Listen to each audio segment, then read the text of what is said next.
This is last March 27th. You see the cover? It says, beyond he or she. Beyond he or she. Okay, this is a boy. Beyond he or she. And it says how a new generation is redefining the meaning of gender. How a new generation is redefining the meaning of gender. Now, I done told you that ICE people don't know how to live in accordance with nature. There's 23.5 million black women in America. 23.5 million black women in America. In fact, 52% of all black people in America are female. 48% are male. Now, of course, that statistic probably is a little bit off, but what it says is that we really don't have as significant a numerical discrepancy. But what we do have is a war against black males that sends them to the cemetery, sends them to the prison, and has them being recruited by the homosexual movement. The sodomy movement is snatching up black boys like crazy. I don't think I go a day in my life without seeing at least a dozen black boys who have been recruited by the sodomy movement.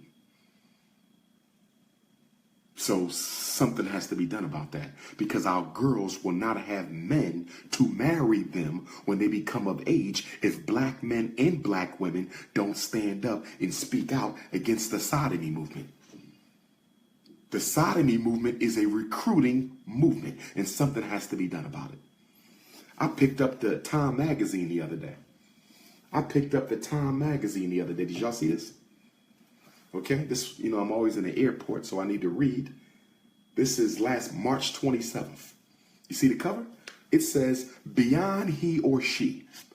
Beyond he or she. Okay, this is a boy. Beyond he or she, and it says how a new generation is redefining the meaning of gender. How a new generation is redefining the meaning of gender. Now, I done told you that ICE people don't know how to live in accordance with nature. I've taught you that ICE people cannot live in accordance with the laws of the universe. Whatever the universe has created, ICE people have to recreate in a dysfunctional manner. Nature has given us regular crops. Ice man and ice woman want to come up with genetically modified crops. The universe has given us 4 seasons of the year. Iceman wants to manipulate the seasons and create other ones. Nature will give you tornadoes, hurricanes, storms, but the Iceman wants to manipulate his own tornadoes and storms. Nature gave us man for woman and woman for man, but the ice people want to come and do this to our children. And you asking me why I want to build a Frederick Douglass Marcus Garvey Academy. And you asking me why I want to open a Anna Douglas and Amy Garvey Academy. This is why. Let's look inside. Beyond he or she, a genderless America. In the genderless America is going to lead to a blackless America.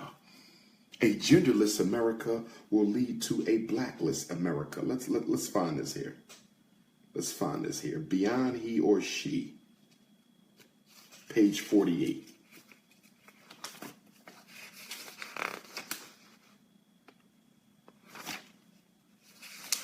Okay. Beyond he or she. Here we go. Infinite identities. Infinite identities. You don't have to be a girl no more. You don't have to be a boy no more. A growing number of young people, so says the article, a growing number of young people are moving beyond the idea that we live in a world where sexuality and gender only come in 2 forms. Did you just hear that shit? I'm going to read it again. For all you comatose sleep-ass black folks out there, let me read it again. A growing number of young people are moving beyond the idea that we live in a world where sexuality and gender come in only two forms. Now, last time I checked, it was man and woman. African people are the oldest people on the planet. African people are the oldest people on the planet. We are 2 million plus years old. Every time they think they know how old we are, we end up finding out we're even older, right? So for 2 million years, we have only identified gender as what? Male and female. For 2 million years. All of a sudden, we come to the 21st century. All of a sudden, we come to the 21st century and we got this.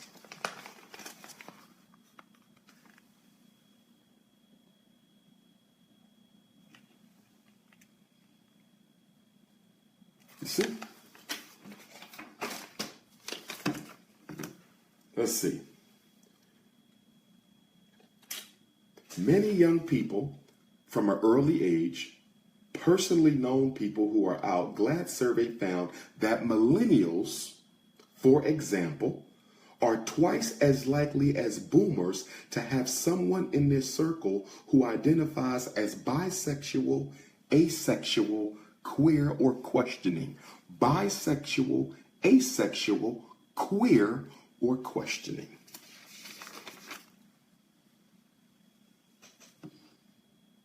No, and then they got some kids up here telling you how they identify. Okay?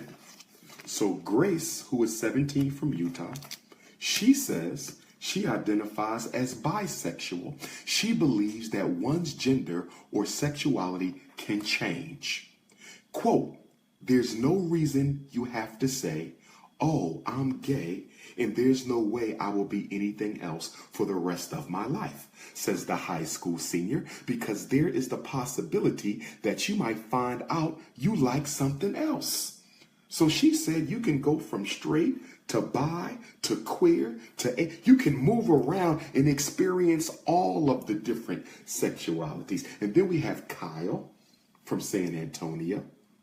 He says, growing up in a small conservative Texas town, Kyle worried about coming out as gay. But he says that teenagers today are more empowered and more aware because of social media. Quote, we are able to see a bird's eye view of all the different types of people that exist. That exposure opens people's eyes a little bit. Sophie, who's 19, says, quote, I don't understand why people are so attached to labels like male and female. Did y'all hear that? Did y'all just hear that? She says, quote, I don't understand why people are so attached to labels like male and female. I have an answer for Sophie. No disrespect to the young lady. But the reason we're so attached to labels like male and female is because that's what we were born as, Sophie. We came out of our mothers as males and females, Sophie. That's why we're so attached to the label. I just wanted to touch on that. And to clarify, because I don't want any of you misrepresenting the philosophy and opinions of the Honorable Dr. Umar Johnson, I do not hate anyone. And I definitely have no hate for African people, be they gay, straight, transgender, asexual, bisexual, queer, or questioning, and especially our children. Our children are confused. Our children are confused. They don't need us judging them and condemning them. They need us embracing, engaging, and loving them. We can fix all this. We can fix all this, but it's going to start with us building our own schools to properly educate our own children. I'm going to say it again. We can fix this. We can reverse all of this. See, this is white culture. This is Eurocentric social programming. This is not African culture. So what you're dealing with is cultural imperialism. One group of people trying to dictate to another group of people how they should live their life, operate their community, and build their families. Isn't it ironic? Isn't it ironic that the same people who have destroyed the black family for 4 centuries in America, isn't it ironic that the same people who have destroyed the black family for 4 centuries wants to come back and tell you how to reinvent the black family? Confusion is the weapon of oppression. Confusion is the weapon of oppression. Whenever you want to keep a people oppressed, keep them confused as to what their true priorities are supposed to be about. See, they want our kids fighting for this instead of fighting for freedom. They want our kids fighting for this instead of fighting for liberation. They want our kids fighting for this instead of fighting for equality. In the art of war, you must take the mind of the youth and redirect the energy into a socially acceptable channel of struggle. And LBGT, multiculturalism, that is the white power structure's alternative to black revolution. They want our young people to get involved in fighting for this instead of fighting for their lives. So we want to fight for sex instead of fighting for our community. We want to fight for sodomy instead of fighting for our community. This is the new illusion of inclusion right here. Confusion is the weapon of oppression. Isn't there something wrong about a system? Isn't there something wrong about a system that will lock a black father up for selling drugs and then give his son a synthesized version of the same drug so he can sit still long enough to be miseducated by white women?